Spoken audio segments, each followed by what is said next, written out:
My name is Mia, and I want to share a story with you today. It's a story that has lived in my heart for a long time. I ask you to listen to it completely, because it might touch your heart in ways you never expected. It's not just my story. It's a story about love, loss, and the question that once haunted me. What is my fault? It all began on a cloudy autumn morning. The sky was painted in shades of grey, and a soft drizzle fell gently on the rooftops. I stood by the window of my small bedroom, watching the raindrops race down the glass. The world outside seemed quiet and calm, but inside me, there was a storm. I had just turned 11 years old, but I felt much older. You see, my parents were always fighting. The house was filled with voices that clashed like thunder. Their words were sharp, and their anger filled every corner of our home.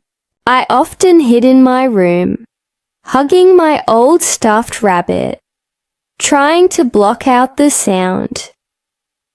That morning, I could hear them again. You never listen. My mother's voice cracked with frustration. Oh, and you do.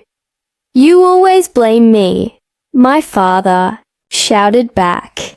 I pressed my hands over my ears, but their words still reached me. I'm tired of this, Mark. My mother's voice shook. I can't live like this anymore. I shut my eyes tightly, wishing I could disappear. I didn't understand everything they said, but I knew what was coming. They had been talking about it for months. Divorce. I sat in the corner of my bed, hugging my knees to my chest. My heart pounded as I listened. I was afraid. I didn't want them to leave each other. I didn't want to lose the family I had always known. After what felt like forever, the house grew silent again. I slowly crept out of my room and walked into the living room. My parents were sitting on opposite ends of the couch. My mother's eyes were red and puffy, and my father stared at the floor, his hands trembling slightly.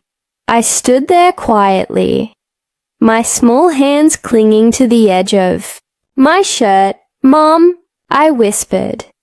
Dad. They both turned to look at me. Their faces softened, but their eyes were heavy with sadness. My mother knelt down and took my hands in hers. Her hands were warm, but her grip was weak. Sweetheart, she said softly, we need to tell you something. I already knew what it was, but hearing it still made my heart ache. We're getting a divorce, my father said, his voice barely above a whisper. I stared at him, trying to understand. My eyes filled with tears, and my lips trembled. Why? I asked softly. What did I do wrong? My mother's face crumpled. She shook her head quickly, pulling me into her arms. Oh no, baby. No, she whispered, her voice breaking. It's not your fault. It's not your fault. But I didn't believe her. Not really. I sat on the floor, clutching my knees, my tears falling silently. My parents tried to explain that they still loved me, that it wasn't because of me, but I didn't hear them. All I could hear was the voice in my head, asking again and again, what is my fault? The days after they separated felt blurry and heavy. My father packed his bags and moved out. I watched from the window as he walked away. He turned back once and waved at me, forcing a small smile. I waved back, but my heart felt too heavy to smile. At first, he visited often. We would go to the park and play on the swings. He would push me higher and higher until I felt like I was flying. For a little while, I felt happy again. But then, the visits became less and less. The calls became shorter. Sometimes they didn't come at all. One night, I sat by the window, waiting. I had been waiting for hours, my eyes searching the dark street. I clutched my stuffed rabbit and stared at the road, hoping to see his car, but it never came. The next day, when I asked my mother why he hadn't come, she simply said, "He must have been busy, sweetheart." But I knew better. Weeks turned into months. My father's visits became rare, and soon they stopped altogether. I would still stare out the window sometimes, hoping he would come back, but he never did. At school, I kept to myself. I didn't talk much, and I didn't play with the other kids. I sat alone during lunch, watching the other children laugh and run. I used to be one of them. I used to laugh too, but now I just felt empty. One day during art class, my teacher, Miss Harper, came and sat beside me. "Hi, Mia," she said softly, her voice warm and gentle. I didn't look at her. I just stared at the piece of paper in front of me. I was supposed to be drawing a picture of my family, but I had only drawn a house with no people inside. Miss Harper tilted her head slightly, noticing my unfinished drawing. "Do you want to talk about it?" she asked kindly. I shook my head, quickly, trying to hold back the lump in my throat, but she didn't leave. She stayed beside me quietly, and somehow, her gentle presence made me feel safe. After a few moments of silence, I whispered, "Is it my fault?" Miss Harper's eyes softened. She gently brushed a strand of hair from my face and looked at me with such kindness that I almost started crying. "No, Mia," she said softly, but firmly. "It's not your fault. It was never your fault." Her words sank into me, but they didn't erase the pain. Still, something about the way she said it made me feel a little lighter. Just a little. That night, I sat by the window. Again, I held my rabbit close and stared out at the dark street. I didn't expect my father to come this time. I knew he wouldn't, but for the first time in a long time, I didn't ask, "What is my fault?" Instead, I whispered softly to myself, "It's not my fault." And slowly, quietly, I started to believe it. In the weeks that followed, I started drawing. Again, I drew flowers, skies, and sometimes I even drew my family. My family didn't look the same anymore. It was smaller now, but I still drew it, because even if we weren't together, they were still my family. One afternoon, my mother found one of my drawings on the table. She stared at it quietly for a long time. Then, she turned to me, her eyes filled with tears. "Do you miss him?" she asked softly. I nodded. "Every day." She knelt down and wrapped her arms around me, holding me tightly. "I know, sweetheart," she whispered. "Me too." That night, I sat by the window again, but this time, I didn't wait for my father's car. Instead, I closed my eyes and made a wish. I wish, I whispered into the night, that one day I'll feel whole again. And you know what? Slowly, I did. It didn't happen all at once. Some days were still hard. Some days, I still missed my father so much it hurt. But little by little, I began to heal. I found happiness in small things. The warmth of the sun on my face, the sound of birds singing in the morning, and the way my mother's voice sounded when she read me bedtime stories. And I learned something important. When people leave, it's not always because we did something wrong. Sometimes they leave because they are broken too, and their brokenness is not our fault. If you're still listening, thank you for sharing this journey with me. If this story touched your heart even a little, please subscribe and leave a like.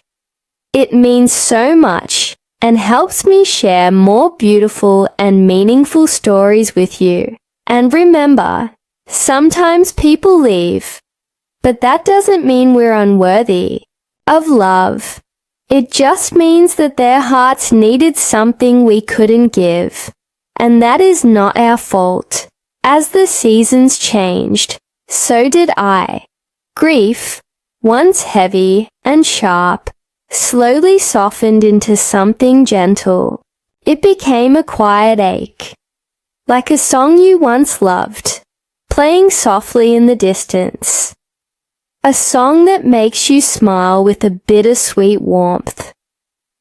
One summer afternoon, I found myself walking to Grandma's old house. It had been months since I last visited. The garden was overgrown now, the wildflowers spilling over the stone path, and the wooden gate leaning slightly from years of wear. But it was still beautiful. The same soft wind stirred the leaves, carrying with it the faint scent of lavender and jasmine. I made my way to the backyard, where the wooden swing still hung from the large oak tree. Its ropes were slightly frayed, but it swayed gently as if it too had been waiting for me. I sat down, slowly pushing myself back and forth, my feet brushing against the cool grass. I pulled the silver locket from beneath my shirt and pressed it against my chest. I closed my eyes and let the memories wash over me. I could almost hear Grandma's voice. "You're stronger than you think, Lily."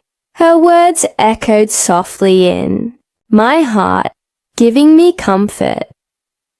After a while, I walked over to the small wooden shed where Grandma kept her gardening tools. The door creaked slightly as I opened it, and the familiar scent of earth and dried lavender greeted me. I ran my fingers along the handles of the tools, remembering how she used to hum softly while she worked. And then, in the corner of the shed, I saw it, a small dusty tin box. My heart skipped a beat. I recognized it immediately. It was the box Grandma used to keep in her kitchen drawer, the one where she stored her little treasures, as she called them. With trembling hands, I picked it up and opened the lid. Inside were tiny familiar things. A collection of seashells we had, gathered during a beach trip. A pair of mismatched earrings she once let me play dress up with, and a tiny crumpled note with her handwriting. My eyes filled with tears as I carefully unfolded the note. It simply read, "My dearest Lily, you are my sunshine.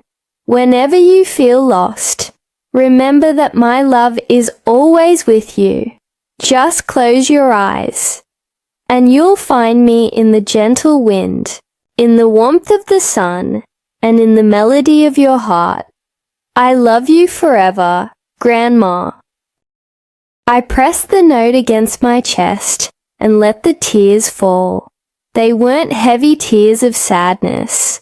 They were soft, quiet tears, the kind that come from feeling deeply loved. At that moment, I knew Grandma wasn't gone. Not really. She was still with me in all the little things. She was in the warm sunlight on my face. She was in the familiar scent of lavender on a summer afternoon. She was in the song of the birds, in the rustle of the leaves, and in the gentle hum of the world around me. I folded the note carefully and placed it inside the locket, alongside the photograph. Now I carried not only her picture, but also her words, their love and wisdom, close to my heart. In the weeks that followed, I found myself embracing life differently. I smiled more often. I stopped rushing and started noticing the little things. The way the morning sun painted the sky with soft hues. The way rain made the earth smell fresh and new. The way strangers smiled when you held the door open for them. And one day, something truly special happened. It was a late autumn afternoon, and I was walking home from the park. The air was crisp, and the leaves crunched softly beneath my feet. I was lost in thought, holding the locket between my fingers, when I heard the soft melody of a familiar song. I glanced toward a small cafe on the corner. Through the open window, I could hear the music playing, the same song from Grandma's music box. My breath caught in my throat. Without thinking, I walked inside. The cafe was warm and filled with the smell of fresh coffee and cinnamon pastries. I stood near the counter, listening to the song. An elderly woman sat alone by the window, stirring her tea slowly. Her hands were gentle and weathered, her eyes soft with age. She smiled faintly at me, and for a moment, I felt the same warmth I used to feel with Grandma. Without hesitation, I walked over. "May I sit here?" I asked softly. She looked surprised, but nodded kindly. "Of course, dear." We sat in comfortable silence for a while, sipping our tea. Then she spoke. "This song. It was my husband's favorite," she said quietly, her voice carrying a tenderness that made my chest tighten. I smiled softly. It was my grandmother's song too. Her eyes filled with gentle warmth. She placed her hand over mine, the way Grandma used to. "You have her eyes," she whispered. My throat tightened and I smiled. For the next hour we shared stories. Hers about her husband and mine about Grandma. We laughed softly at the funny memories and wiped away quiet tears when the emotions became too heavy. And as I left the cafe, my heart felt lighter, fuller. I glanced at the locket once more and smiled, knowing that somehow, in that moment, Grandma had guided me to that place, to that gentle woman who carried her own beautiful memories. It reminded me that love has a way of connecting us, across time, across loss, and even across strangers. As the sun dipped below the horizon, I walked home, my heart warm with the certainty that Grandma was still with me. She was in every gentle hand that offered kindness. She was in every song that made me smile. She was in the quiet moments of peace and in the unexpected moments of connection, and I knew that no matter where life took me, she would always be there, carried in the rhythm of my heartbeat, in the memories that shaped me, and in the love that would never, ever fade. If this story touched your heart, please like and subscribe. It encourages me to continue sharing these beautiful, emotional stories with you. And remember, love is eternal. It never truly leaves. It simply changes form, lingering softly in the memories we hold close, and in the hearts we touch along the way.